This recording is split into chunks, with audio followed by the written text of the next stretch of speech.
दोस्तों नमस्कार, महेश सिंह का अभिवादन स्वीकार करिए। उत्तर प्रदेश की राजनीति में इस बार भारतीय जनता पार्टी पहले से सचेत हो गई है। इस बार संगठन ने जो अंदरूनी तौर पर एक कार्य योजना तैयार की है, उस कार्य योजना के तहत विधायकों का परफॉर्मेंस देखा जाएगा। 2027 में चुनाव लड़ने वाले विधायकों के बारे में पूरी गहन तरीके से सर्वेक्षण कराया जाएगा, यानी विधायकों का परफॉर्मेंस कार्ड बनेगा। इसमें इस कार्ड को बनाए जाने के 3 तरीके के फार्मूले अपनाए गए हैं। सबसे पहला फार्मूला है कि संगठन की राय, उसके साथ साथ जनता का फीडबैक और मौजूदा विधायकों के द्वारा क्षेत्र में चुनाव लड़ने की संभावनाएं कैसी हैं, इसको लेकर के गहन सर्वे कराया जा रहा है। ऐसे में फतेहपुर जिले में भारतीय जनता पार्टी के मौजूदा समय में 3 विधायक हैं।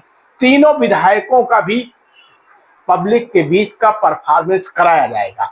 यदि इन पब्लिक के इस परफॉर्मेंस के साथ साथ संगठन का परफॉर्मेंस और आम जनमानस की फीड के आधार पर 2027 में फतेहपुर जिले के ये तीनों विधायक भारतीय जनता पार्टी से चुनाव लड़ेंगे या नहीं लड़ पाएंगे, इसका निर्णय भी संगठन के द्वारा लिया जाएगा। इसको लेकर के अभी से तैयारी शुरू कर दी गई है। बताया जाता है कि यदि मौजूदा विधायकों का परफॉर्मेंस कमजोर हुआ तो उन्हें 2027 के चुनाव में छुट्टी कर दी जाएगी और उन्हें संगठन के कार्य में लगाया जाएगा।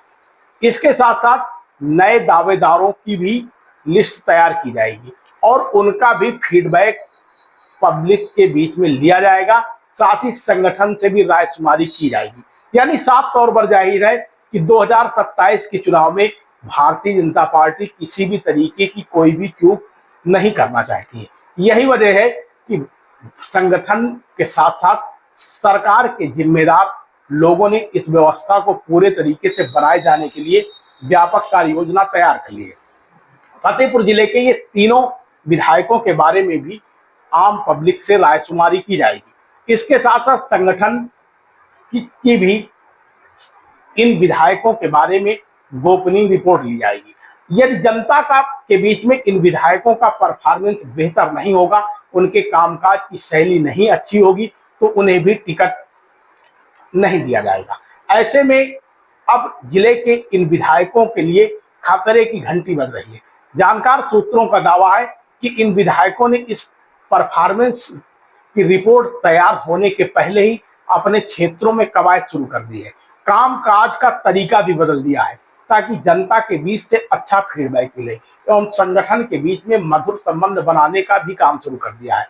फिलहाल भारतीय जनता पार्टी किसी भी तरीके से विपक्ष को ऐसा मौका नहीं देना चाहती है कि 2027 के चुनाव में विपक्ष आगे बढ़ सके। भारतीय जनता पार्टी ने अभी से जमीनी स्तर पर अपने उम्मीदवारों को लेकर के सचेत है, सजग है। यही वजह है कि इस रिपोर्ट कार्ड के बाद ही भारतीय जनता पार्टी के दावेदारों को टिकट मिल पाएगा। फिलहाल बने रहिए सबक समाचार में। बहुत बहुत धन्यवाद। हमें खबर में राय जरूर दें। आप देख रहे हैं शपथ समाचार।